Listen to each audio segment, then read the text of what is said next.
Hello. Yeah, today is going to be wet weather, so no walk for me today.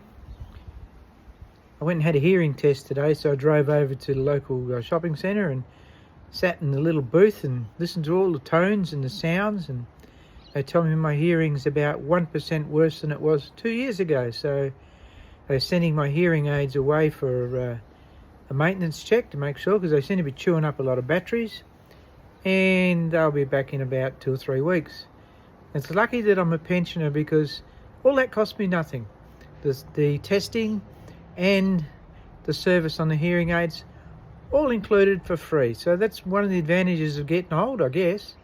That I've got at the end of this video, I'll just add the bit when I was over at the shopping centre. They've got a nice little waterfall there.